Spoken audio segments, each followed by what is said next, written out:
Estamos de volta com o programa Ação Nacional e estamos falando sobre redes sociais e eu converso aqui com o jornalista, também professor Duílio Fabre Júnior. Bom, professor Duílio, é o seguinte, a gente estava falando sobre a campanha política, que esse ano aqui com certeza vai dar o que falar, a questão das redes sociais, que vão ser muito utilizadas pelos marqueteiros, com certeza.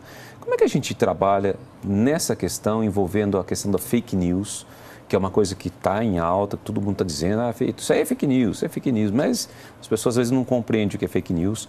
E também essa questão do novo eleitorado, né? Que tem os jovens que estão totalmente sintonizados, aí, integrados com os mobiles da vida, que são os celulares, né? Que a gente vive, todo mundo conectado. Pô. Sim. Vamos lá, vamos começar então na questão... É uma nova forma de comunicação, né? É isso mesmo. Vamos começar pela fake news aqui. Por que a fake news tem um papel muito importante? Porque ela ultrapassa o nosso conceito de boato ou de notícia falsa, não é? Porque quando você cria uma fake news, você pode pelo menos se utilizar de umas 8 formas, em média, para fazer uma fake news. Você pode fazer uma fake news com parte de verdade. Você pode fazer uma fake news só de verdade, mas que te induza um outro, que te traz um efeito contrário ao que você está falando, só negando ou afirmando, você muda o sentido da notícia, por exemplo. Então, muitas vezes, é difícil ter um filtro para você saber que aquilo que você está consumindo não é verdadeiro, não é? A gente tem alguns casos, por exemplo, alguns casos em órgãos públicos que é muito significativo. Por exemplo, uma vez que se discutiu um auxílio para a questão das prostitutas e alguém tirou aquilo do contexto e fez uma fake news. Ora, existia esse debate no Senado, no Congresso? Existia. Era realmente sobre prostituição e uma espécie de uma bolsa prostituição? Era verdade. Mas o que não era verdade foi a forma como ela passou, não é? E havia vídeos mostrando esse debate entre os congressistas, só que o contexto foi tirado, não é? E as formas de você checar isso ainda são muito difíceis, porque você precisa cruzar essa informação com várias outras fontes, não é? E aí, qual é o seu tempo para fazer isso? Muitas vezes você fala, nossa, que absurdo isso daqui, vou repassar para o meu grupo. Você passa para o seu grupo sem fazer uma checagem em você. Então, a facilidade de disseminar isso é muito grande. Isso tem um impacto muito grande na sociedade, porque muda a economia, não é? Eu posso derrubar um produto, posso elevar o preço de um produto, posso derrubar uma pessoa, posso elevar uma pessoa. Então, isso contribui muito. E parte disso, já juntando com o que você me perguntou, tem a ver conosco, consumidor destas informações. Não é?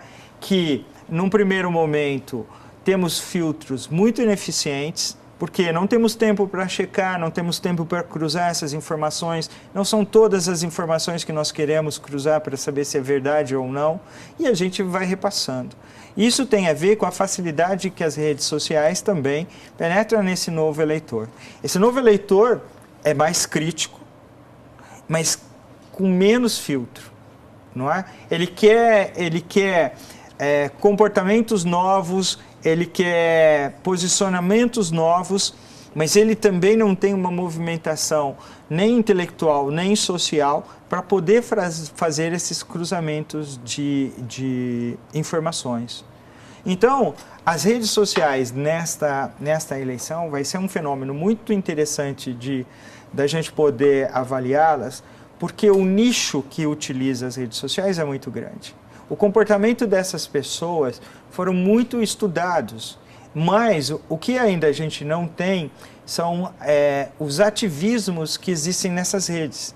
Esses novos eleitores conseguem se posicionar, e aí isso é muito difícil ainda de pegar em pesquisas, a partir de formadores de opinião. Grupos. Então, assim, se você é minha referência, eu prefiro ouvir você do que o candidato. E aí nós vamos formando grupos. Lembra quando eu disse do Facebook?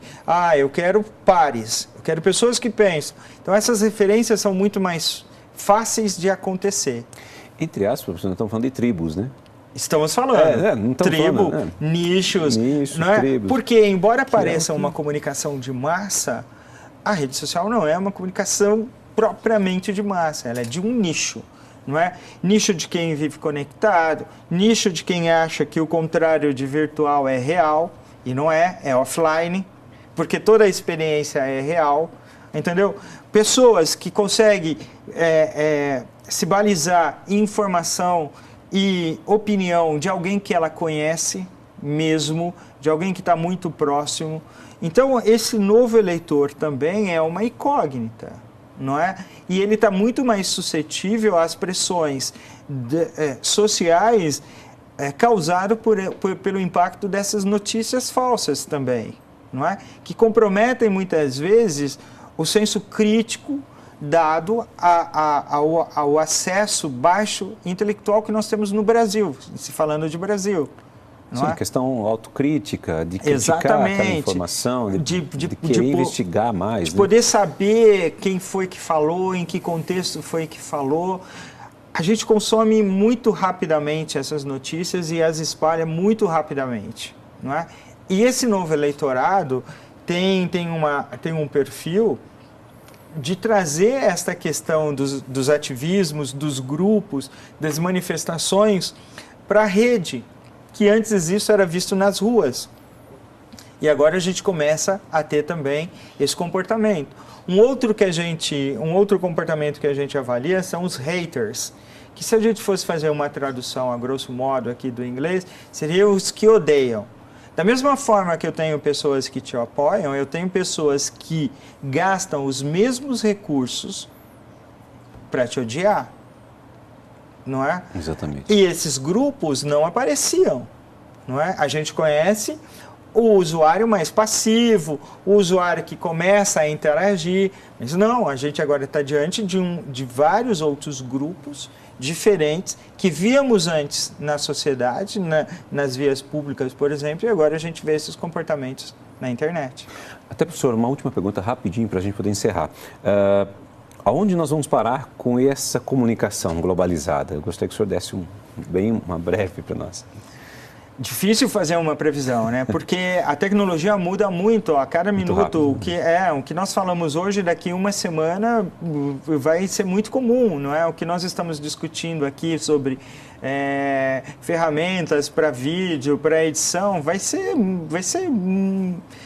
praticamente ultrapassado. Então, não dá para fazer uma previsão.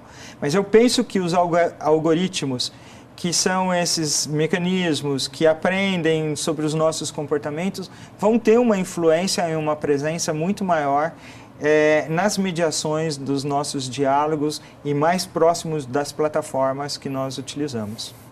Professor, muito obrigado pela sua participação aqui com a gente. Eu que agradeço. Agradeço mesmo e agradeço a você que esteve conosco até este momento aqui no Ação Nacional. Foi muito legal falar sobre redes sociais aqui com o professor Duílio Fabre Júnior, ele que é jornalista, mestre em comunicação e também entende muito dessa área das redes sociais, com certeza. Bom, obrigado a você que esteve conosco. Nós voltamos na semana que vem com mais um assunto a ser debatido aqui para você, com certeza. Até lá.